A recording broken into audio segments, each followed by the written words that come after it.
¿Saben qué? Apocalipsis es un género literario. ¿Sabían eso?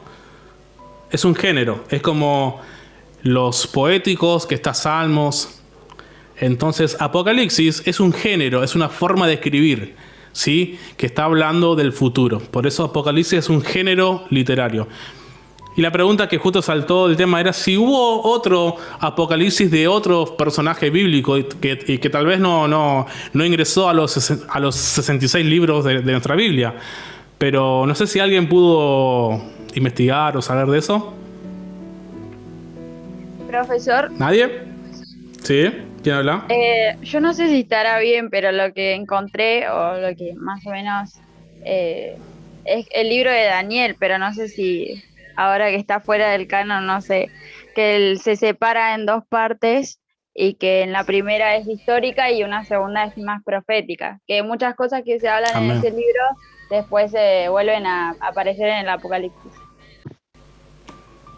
Amén, sí. Daniel está, pero el que yo digo es, se llama así, se llama Apocalipsis. Como tenemos el Apocalipsis de Juan, hubo dos más, pero que no sé por qué, o sea, que Dios no lo quiso, pero hubo dos Apocalipsis más que se escribieron y que no fueron canonizados y que permitidos que entren a la Biblia, ¿sí? Y esos fueron los. Y dice que Pedro fue uno de los que escribió un Apocalipsis. Y el segundo que escribió otro Apocalipsis, que es el que nosotros leemos en la Biblia, fue Adán. ¿Sí? Así que es un paréntesis para agregarle un poco más de conocimiento a ustedes. ¿Sí? Aparte del Apocalipsis de Juan, ¿sí? Hubo un Apocalipsis de Pedro y Adán fue otro que escribió un Apocalipsis. Y no sabemos por qué no apareció o no se dejó que se publiquen en la Biblia como uno de los 66 libros, pero bueno, solamente era algo más para enriquecer al conocimiento, a la clase. ¿Ustedes sabían eso? El que no sabía, que levante la mano. ¿Sabían? El que no sabía, que levante la mano. ¿Sí? Así que bueno, era solamente para dar un detalle y bueno, y poder aprender un poco más. Que hubo dos apocalipsis que no fueron dejados que entren al canon que todos nosotros entendemos. Amén. Así que bueno, comenzamos con la clase número 3. ¿Sí? Una clase está va a ser muy divertida, muy didáctica. ¿Por qué? Porque vamos a hablar de lo que pasa, ¿sí? Lo que sucede en nuestros cultos. Así que vamos a comenzar. ¿Se acuerdan que terminamos hablando en la última clase acerca de la cultura? ¿Sí? Todos tenemos y entendimos que tenemos que entender la cultura para poder aprender, para poder entender, ¿sí? Alguna comunidad, un lugar donde nosotros tenemos que ministrar, ¿sí? Y hasta aquí vemos y vamos a repasar la última parte para comenzar desde aquí. ¿Sí? Acerca de la cultura en la adoración. ¿Se acuerda que hablamos de los diferentes estilos de música? Hicimos ejemplos y empezamos a debatir entre todos. Se puso muy bueno la clase. Y es que tenemos que entender esto, hermanos, que para adorar a Dios, ¿sí? Y usando en este momento que estamos hablando de la música, a veces tenemos que entender el estilo, tenemos que entender la cultura de ese lugar para poder entender cómo ellos adoran, ¿sí? Capaz en Bolivia adoran con un cierto ritmo o melodía. Tal vez en Centroamérica adoran con otro tipo de melodía o ritmo. Capaz en Estados Unidos se adora de otra manera. Amén. Y después están algunos que copian y así, estilos, pero bueno. Pero a veces la cultura va a regir y va a determinar de qué tipo nosotros podemos llegar a ellos. Y el estudio hablaba que a veces nos tenemos que adaptar a la cultura para poder llevar el mensaje de Dios. Si yo sé que en esa cultura se utiliza ese tipo de ritmo o melodía, qué bueno que pueda hacer ese tipo de ritmo y melodía, pero con mensaje que hable de Dios para llegar a sus corazones. Amén. Entonces la cultura en la adoración dice, la iglesia no puede cumplir la comisión de nuestro Señor a menos que ministre a la gente donde está, sin tener en cuenta su orientación cultural o su condición espiritual. La adoración debe ser redentora, proveyendo la ambientación espiritual por la cual el pecador encuentra al Salvador y haya perdón mediante la confesión de pecado y el arrepentimiento. Hay por lo menos 5 formas en que la cultura hace su impacto en la adoración de la iglesia en la actualidad. Eso ya lo habíamos hablado en la última clase, ¿sí? Y vamos a comenzar. ¿Cuáles son esas influencias? Número 1. Una de las más obvias influencias culturales sobre la adoración es la comunicación de ideas por medio del lenguaje. Hablar es una manera común de comunicación. Personas que viven en determinadas áreas pueden no solo hablar el mismo lenguaje, sino a menudo con acento extranjero, vocabulario y significados que indican relaciones o mezcla con sus culturas. El desafío a los líderes de la adoración es usar conceptos que comuniquen a la congregación el significado que ellos quieren. Para tener éxito en esto, los líderes deben comprender totalmente la mezcla cultural de la congregación. Obviamente, el trasfondo histórico, sociológico, económico y educacional de un pueblo tiene una gran influencia en los patrones de pensamiento y lenguaje hablado. A ver, alguien que me pueda explicar con sus palabras o lo que entiende esta última, en este último punto que dice, el trasfondo histórico, sociológico, económico y educacional de un pueblo tiene una gran influencia en los patrones de pensamiento y lenguaje hablado. ¿Alguien me puede explicar qué quiere decir esta parte, este punto? Hablando de la cultura, ¿no? ¿Quién se anima?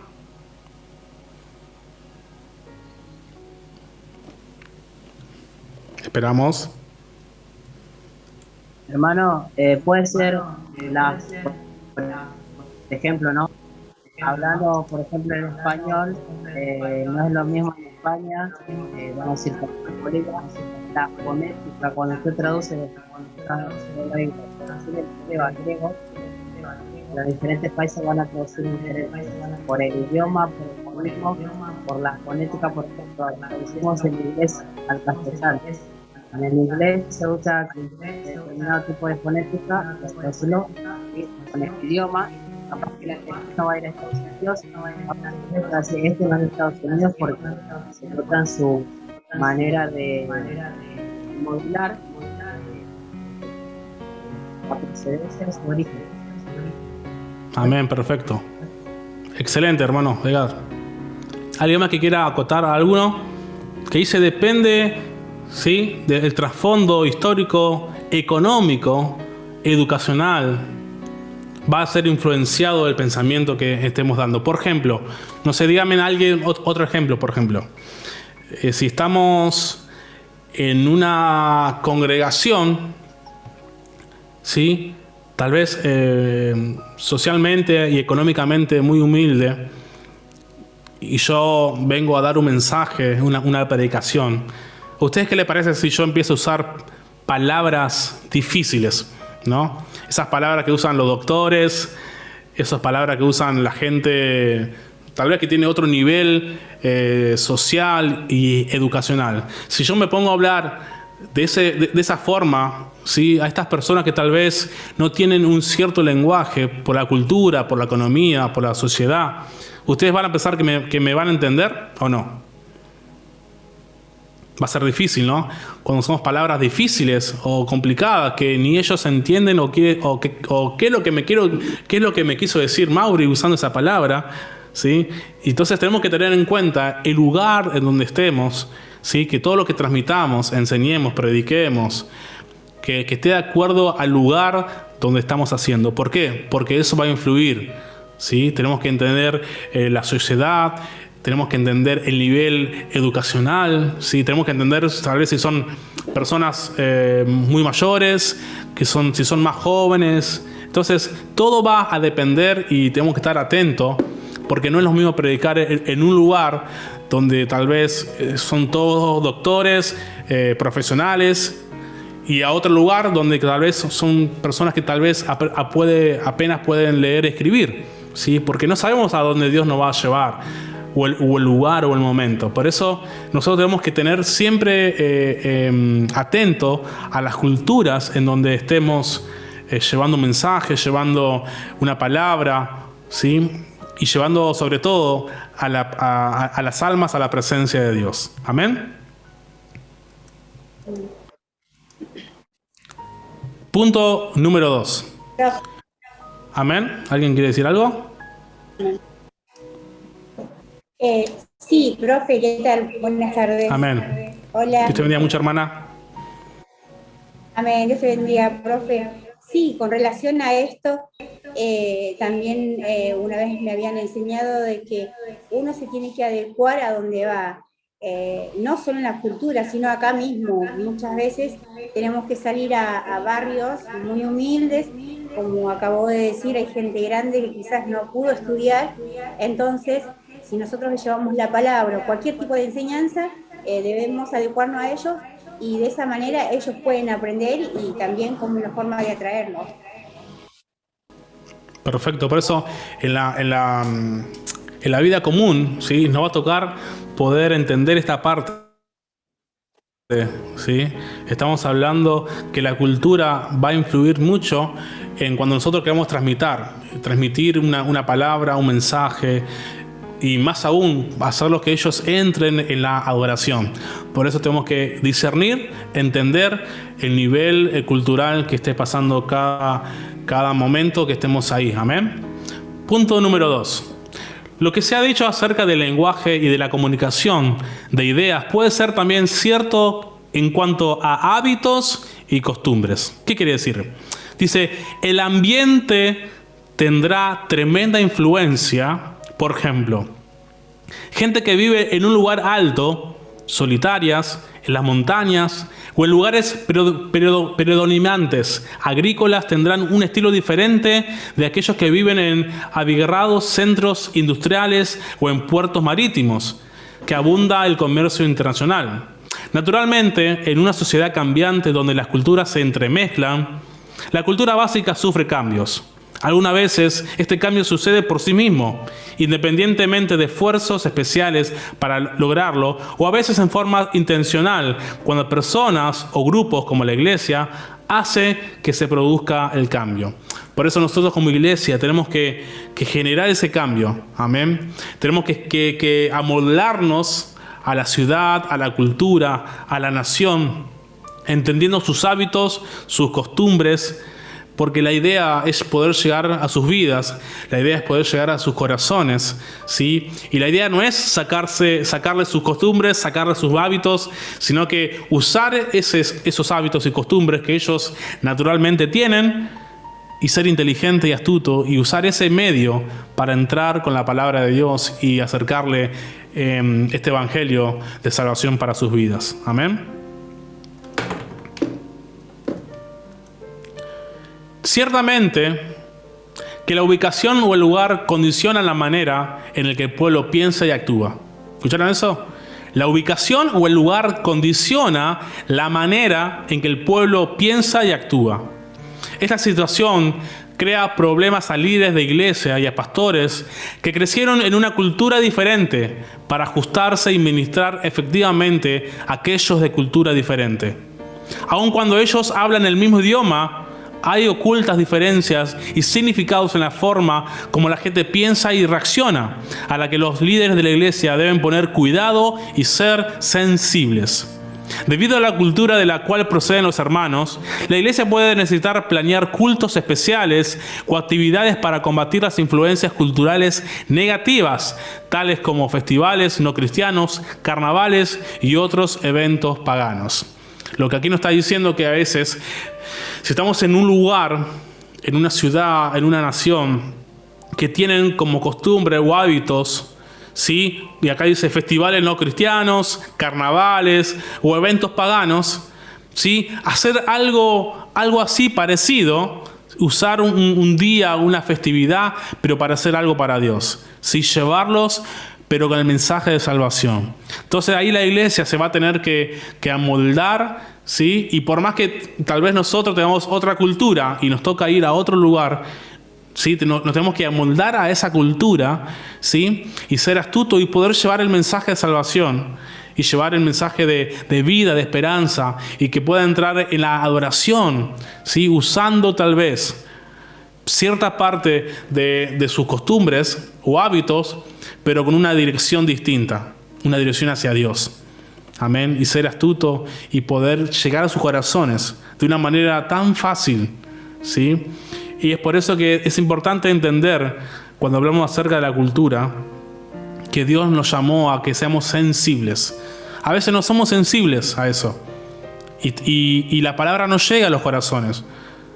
Y tal vez solamente por ser insensible a entender esta parte, que tenemos que entender mucho la cultura de cada nación. Amén. Punto número 3. En algún grado, el diseño arquitectónico puede ser afectado por la cultura religiosa.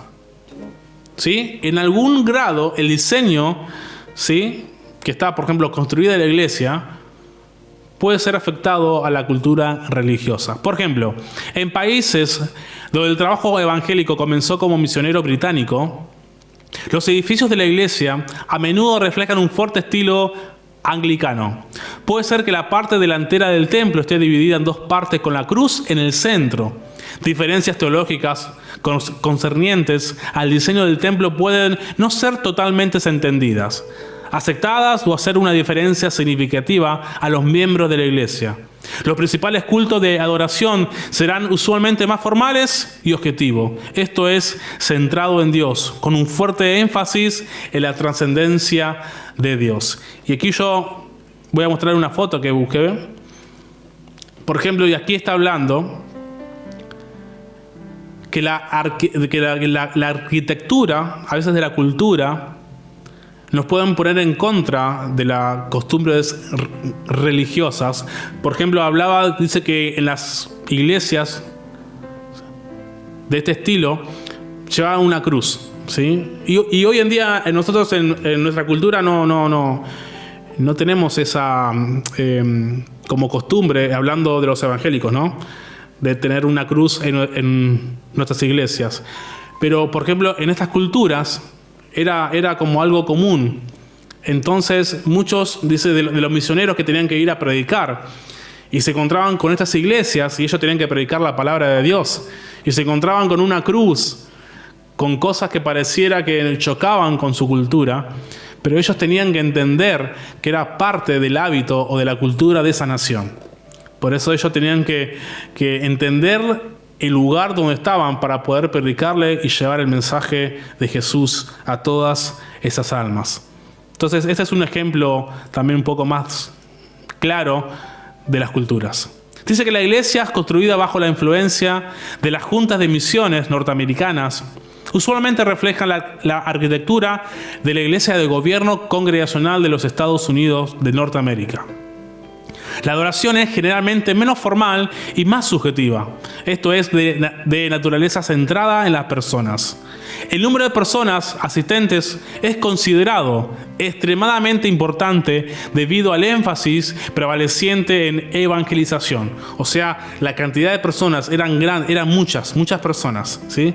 Los elementos de expresión personal son manifestados mediante los testimonios personales de la congregación. Los cantos en los cultos son normalmente jubilosos cuando los miembros de la congregación y los directores del canto dan palmadas y hacen sonar fuerte los panderos durante el canto.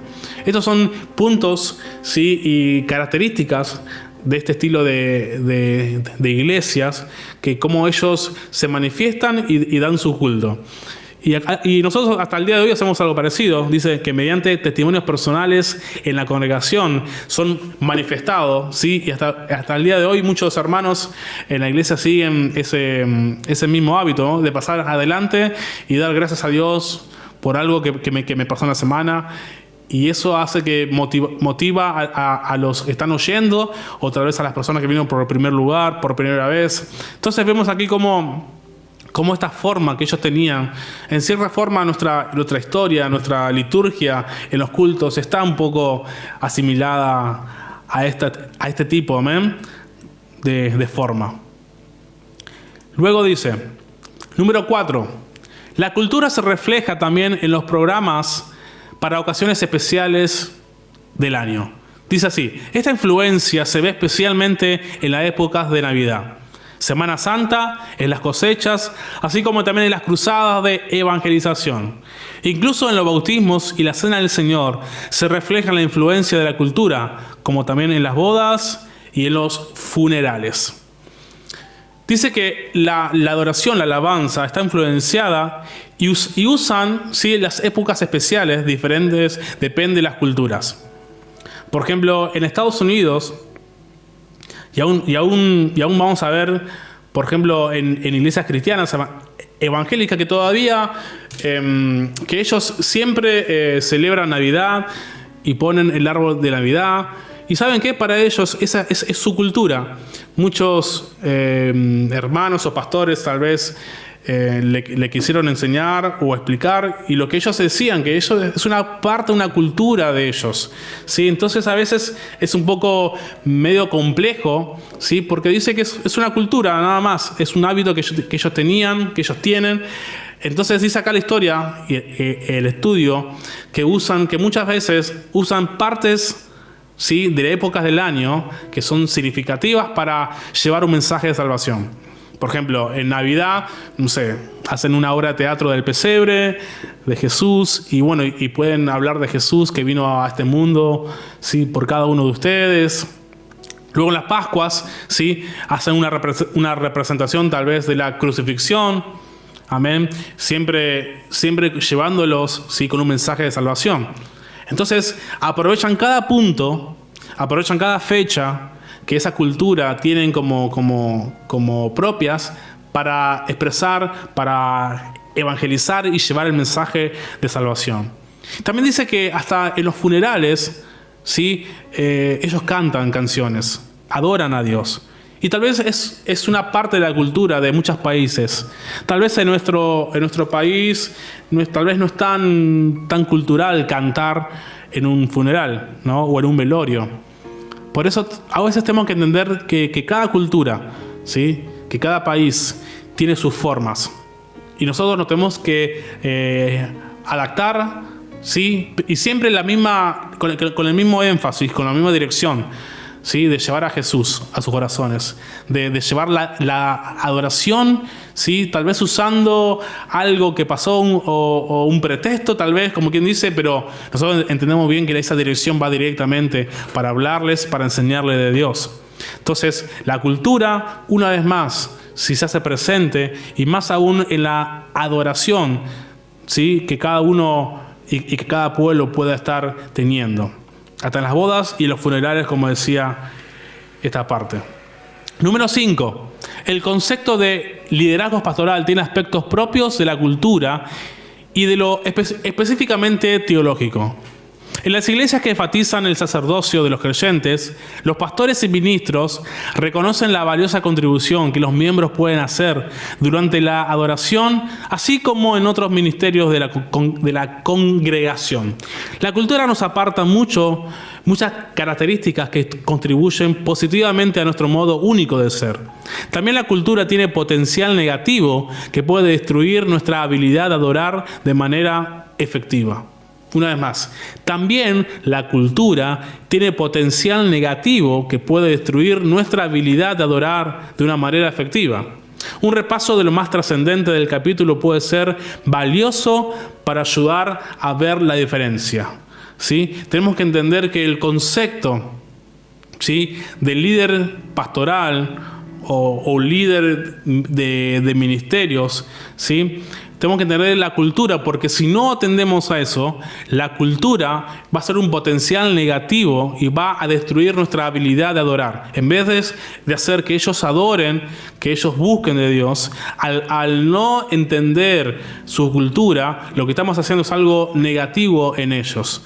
Por eso nosotros no podemos ir contra la cultura. Si ellos, no sé, tienen un estilo de música de jazz cultural y yo no puedo venir con otro estilo diferente porque a mí me gusta y nada más. Porque va a ser un choque, va a ser un choque fuerte. Amén. Por eso tenemos que ser muy sensibles, como decía acá la palabra. Tenemos que ser sensible para que la palabra de Dios, que es lo más importante, pueda llegar a sus corazones. Y en resumen dice: puesto que la cultura es comportamiento aprendido en la sociedad, la gente llega a adorar con su trasfondo cultural. La iglesia no puede escaparse de la influencia de la cultura. Como la iglesia cristiana está en el mundo, pero no es del mundo, los líderes de cultos deben conocer muy bien a sus congregaciones y ser sensibles a la necesidad que ellas tienen en referencia a la adoración. La iglesia debe aprovechar lo mejor que le ofrece la cultura local y usarlo para la gloria de Dios, en vez de permitir que los aspectos negativos de la cultura ejerzan su influencia dentro de la iglesia. ¿Sí? Esta parte creo que concluye con todo. La iglesia debe aprovechar lo mejor que le ofrece la cultura local y usarlo para la gloria de Dios, en vez de permitir que los aspectos negativos de esa cultura, que tal vez para nosotros puede ser o no, ¿sí?, sea una influencia negativa dentro de la iglesia. Por eso, hermanos, hermanas, la cultura es muy, muy importante. Y qué bueno que es ser sensibles para, si deseamos llegar a los corazones, ¿sí?, podemos hacerlo bien, con excelencia, con una madurez espiritual. Amén. Amén. ¿Alguien que me habló? ¿Carlos? Sí. Tengo una consulta. Te escucho, con Carlos. este tema de la cultura.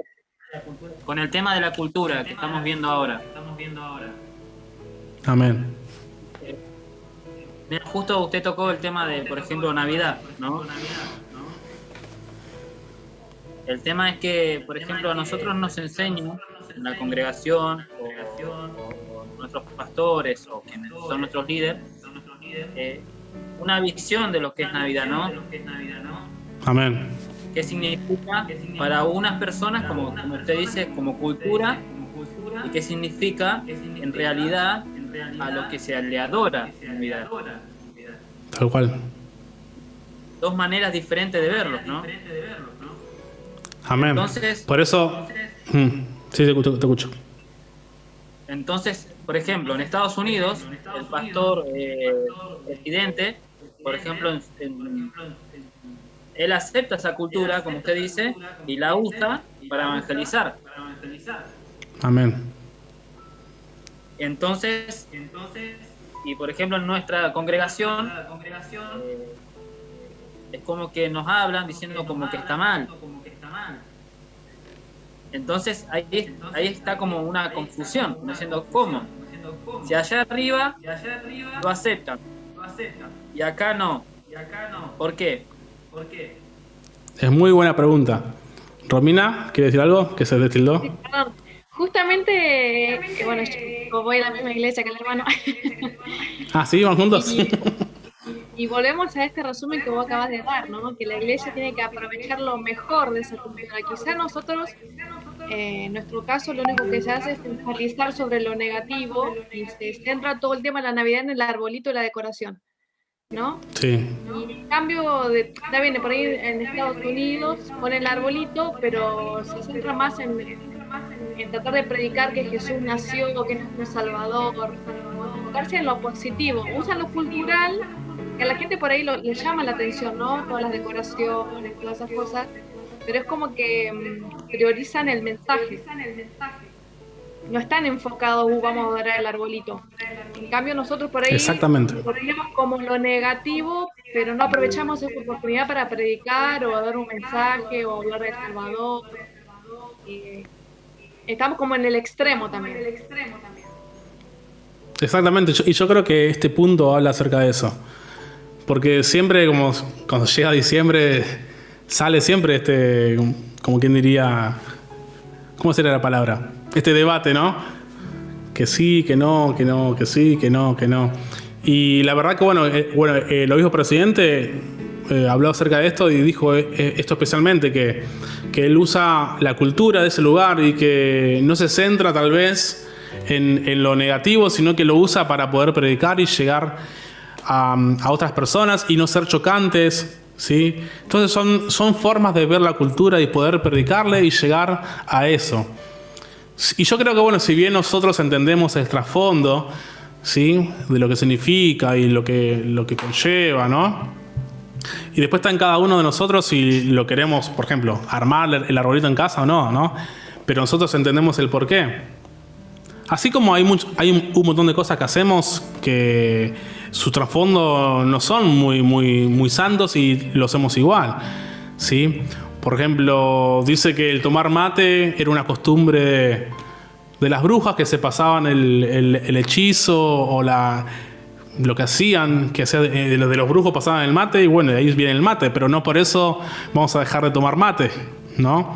Entonces yo creo que hay que ser un poco maduro espiritualmente y si eso nos sirve tal vez para poder llegar a miles de personas con un mensaje de esperanza, de amor y que se puedan acercar a Jesús, yo creo que va a ser bien recibido y yo creo que el obispo presidente lo ve de esa forma. Amén. Pero a veces estamos tan encerrados y tal vez por lo que nos dijeron y quedamos tan así, ¿no? Y nos cuesta un poco entrar, ¿sí? Por eso también cuando vemos culturas diferentes nos cuesta aceptar. Y este estudio dice que tenemos que aprovechar lo mejor de la cultura, ¿sí? Y usarla para provecho nuestro y el provecho nuestro de poder evangelizar, ¿no? Y presentar a Dios a los que más necesitan. ¿Alguien quiere hacer otra acotación acerca de esto? ¿O tiene una opinión diferente? Sí, hermano Mauri, es un debate. Hermana Rosa. Un papalizo que hace más o menos 30 años atrás, por la Asamblea Apostólica, celebraban con los niños el nacimiento de Jesús. Y de pronto viene una bajada de línea. Bueno, a ese pastor un poco más lo sanciona. Bueno, se prohíbe acá en Argentina hacer eso, ¿no?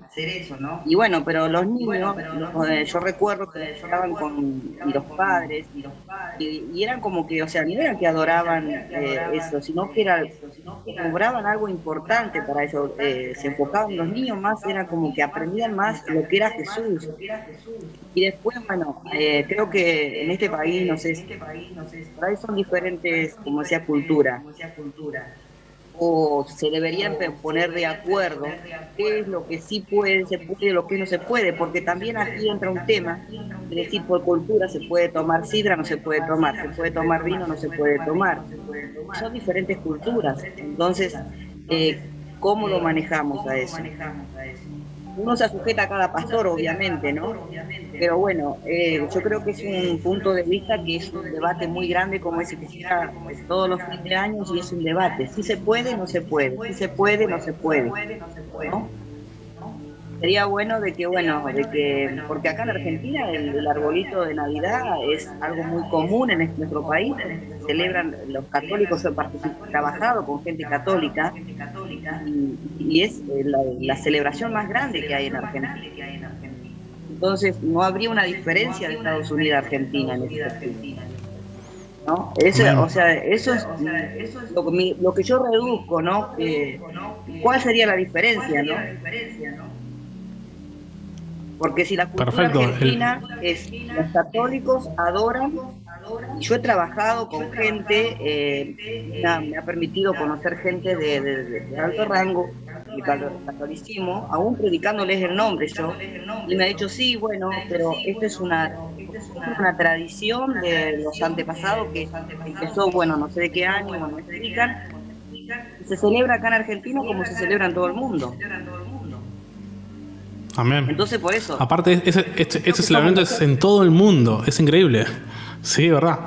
En todo el mundo se celebra el nacimiento de Jesús. Es increíble eso, ¿no? Es increíble que todo el mundo esté celebrando el nacimiento de Jesús. En cierta forma o en parte ellos están reconociendo que hubo alguien que cambió la historia, ¿sí? De que el día que nació, el calendario comenzó en cero, ¿no? Y qué bueno que poder entender eso. Y yo pensaba siempre, si todo el mundo que celebra ese día, el nacimiento de Jesús, hiciera lo que Jesús hace o hiciera lo que Jesús nos enseña, qué distinto sería el mundo. Amén. Qué distinto sería la sociedad. Sí, porque para celebrar el 25, el Navidad están todos. Pero ahora para hacer lo que Jesús dice que hagamos, muy pocos, ¿no? Pero qué bueno poder usar esa parte. Sí. ¿Alguien me habló? Sí, yo quería, sí, yo, Marina Bernardo, de la iglesia de Pacheco. Hermana, Dios te bendiga mucho. Dios lo bendiga, hermano. Yo lo que quería decir, yo no hace mucho que estoy en la iglesia. Este año,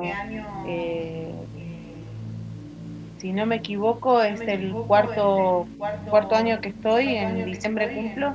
Y lo primero que me dijeron en la iglesia cuando yo llegué a algunos hermanos fue que el arbolito estaba prohibido, que tenía un significado diabólico. Y la verdad es que yo particularmente al principio no sabía qué pensar. Y yo lo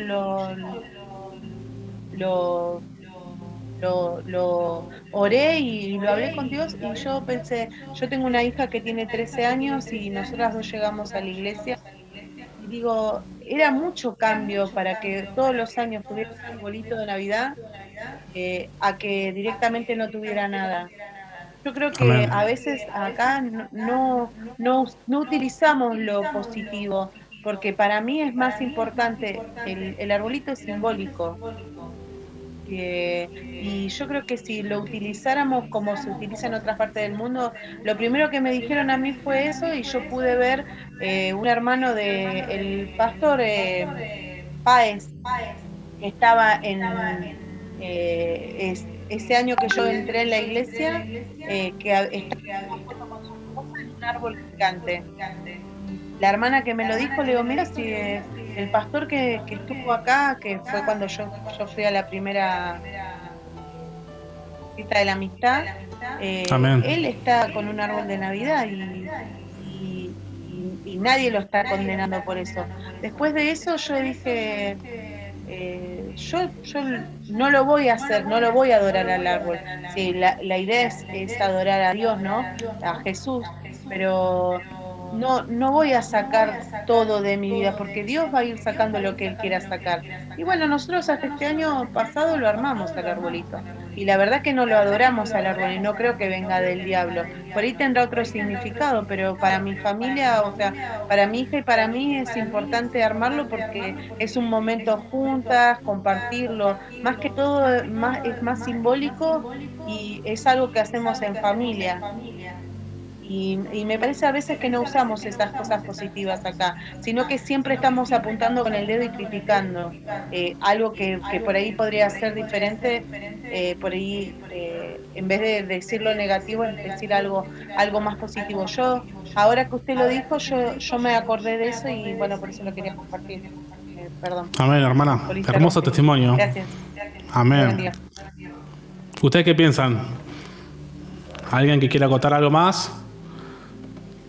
Sí, y seguimos Martín, antes de seguir. Hermano Martín. Sí, hermano, creo que comparto la idea con la hermana recién. A mí me tocó también en un grupo de amistad. Me estuve enseñando lo que es la palabra del Señor. Me preguntó, ¿me puedo armar el arbolito? Le digo, si vos lo armaste siempre la podés armar, ¿no? Pero la diferencia es que pongas primeramente a Dios en primer lugar, y el arbolito como un símbolo de amistad, porque viene la familia a compartir. Y la verdad que ellos en el primer año armaron, y en el segundo año que yo estuve dando crecer, y ya no lo armaron. El año pasado ya no había arbolito de Navidad, que compartimos justamente en su casa y no hubo arbolito. El tema es de qué manera se les enseña a las personas, de qué manera se les explica, y uno tiene que saber entender y comprender las culturas, ¿no? Porque uno mismo viene con esas culturas. Entonces nosotros debemos de entender a las personas y comprender, de hecho, que no es de un día para el otro sacarle las costumbres. Amén. Dios mismo va obrando y va quitando, ¿no? Lo que es bueno y lo que es malo. Pero amén. Verdaderamente comparto con la hermana. Amén, excelente.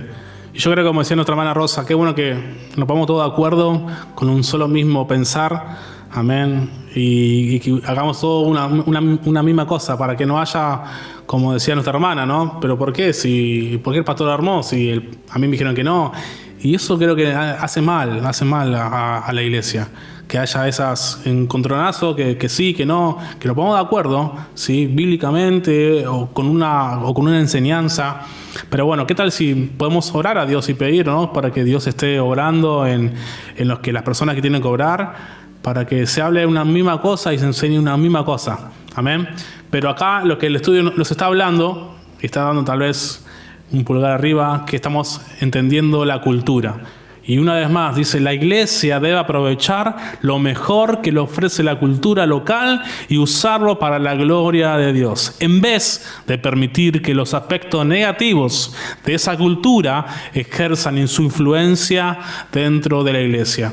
Y tal vez muchos hermanos, y como decía nuestro hermano que está en grupo de amistad, y viene un hermano y dice, no, pero ¿por qué no puedo armar? Entonces ya me voy.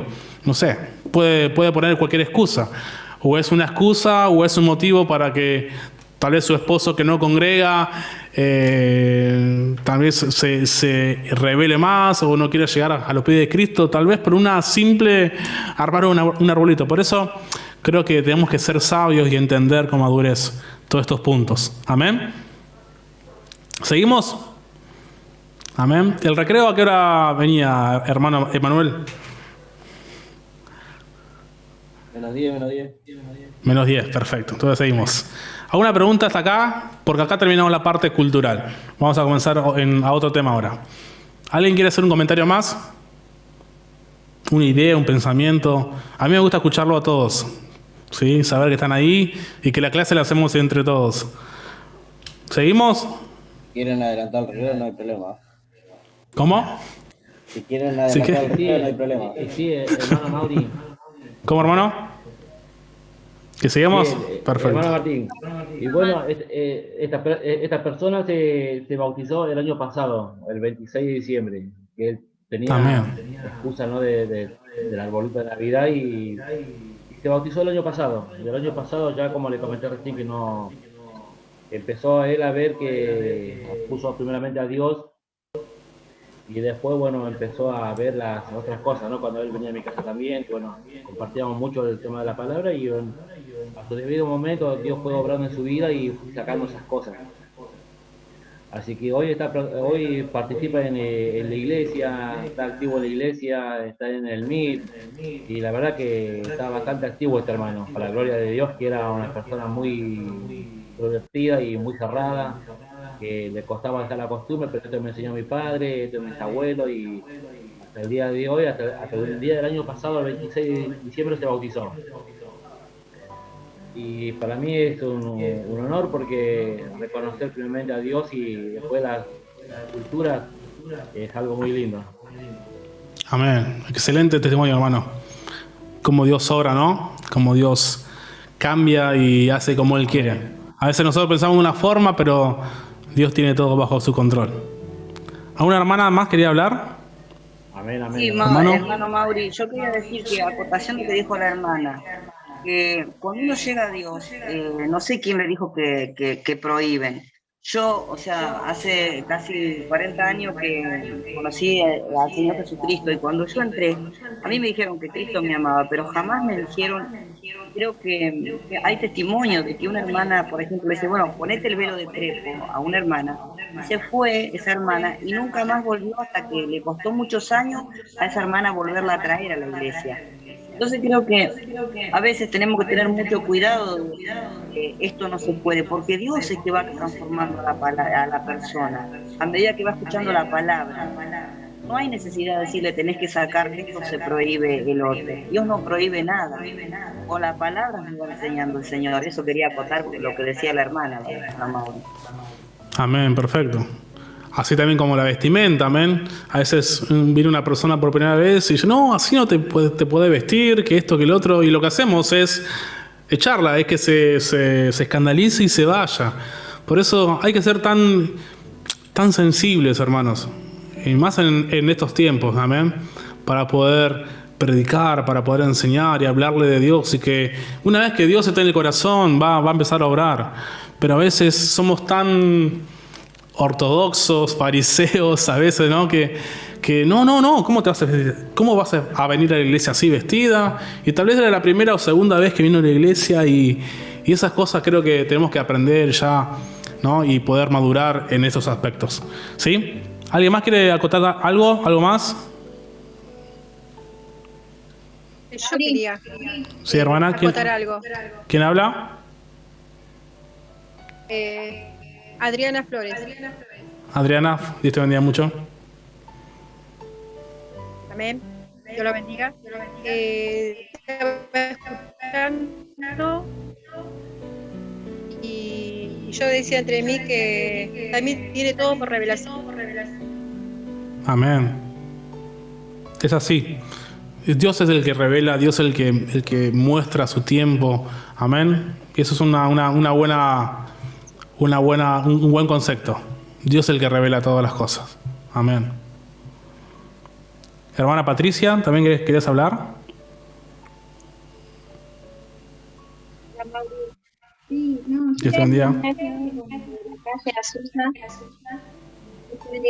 Y decía que en ese tiempo había 50 millones de personas en toda la iglesia que habían abierto y que todas adoraban que todas hablaban en nuevas lenguas y todos harían lo mismo y celebrarían de la misma forma el nacimiento de Jesús.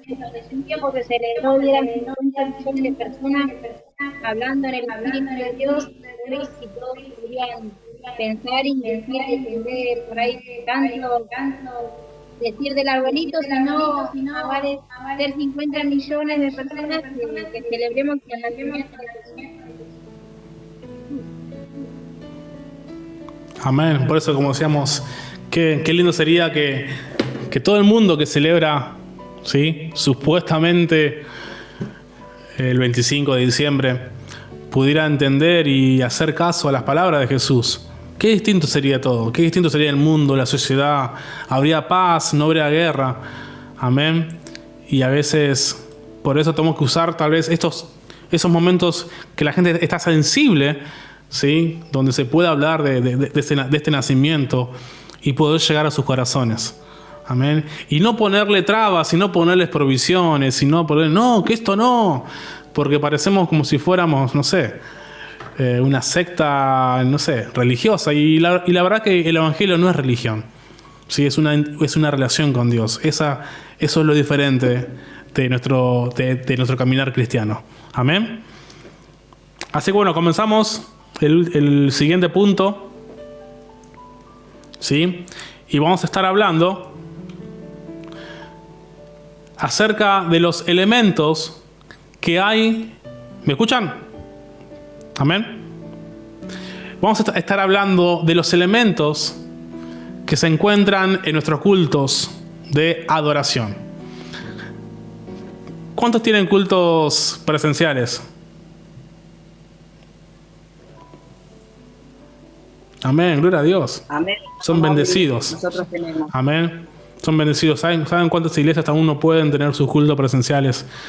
Así que yo creo que tenemos que valorar, ¿sí?, y dar gracias a Dios los días que podamos por ahora reunirnos. Amén.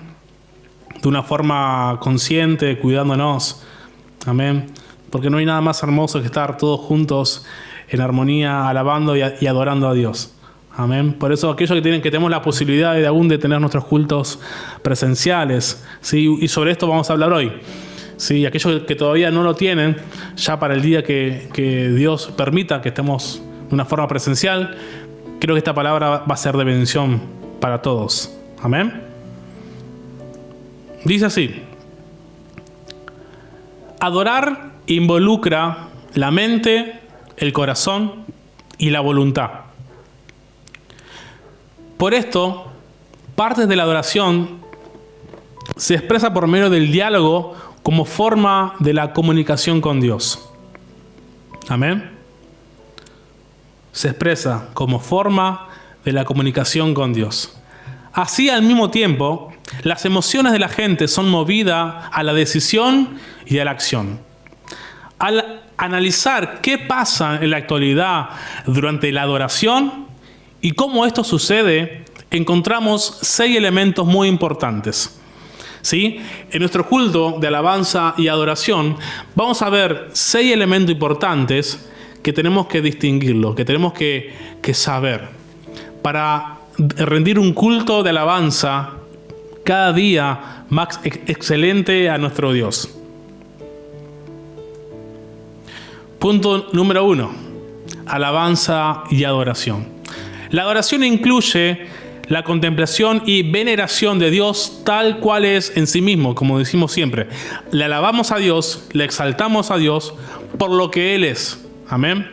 Según Ralph Martin, la verdadera adoración es aquella que ejercita al espíritu humano a confrontarnos con el misterio y la maravilla de Dios, en cuya presencia la más apropiada respuesta es el amor supremo.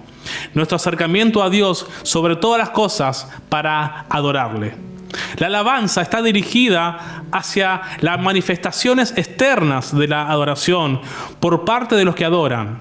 Adoramos a Dios no solo por lo que Él es, sino por sus obras poderosas. Esto lo podemos ver en las palabras del salmista cuando escribió: aclamar a Dios con alegría toda la tierra. Cantar la gloria de su nombre. Poner gloria en su alabanza. Decirle a Dios: Señor, cuán asombrosas son tus obras. Por la grandeza de tu poder se someterán a ti tus enemigos. Toda la tierra te adorará y cantará a ti, cantarán a tu nombre. Que yo creo que el Salmo 66 es una expresión perfecta para poder entender el punto número 1 de la adoración. Decimos que nosotros la adoramos con la mente, con el corazón, con el alma, amén, y con la voluntad. Por eso cuando lo hacemos con todo el corazón, entendiendo lo que estamos haciendo. Y el salmista decía: aclamen a Dios con alegría toda la tierra, que nadie se quede sin alabar. Canten la gloria de su nombre. Decirle a Dios: Señor, cuán asombrosas son tus maravillas. Amén. Toda la tierra te adorará y cantarán a tu nombre, Señor.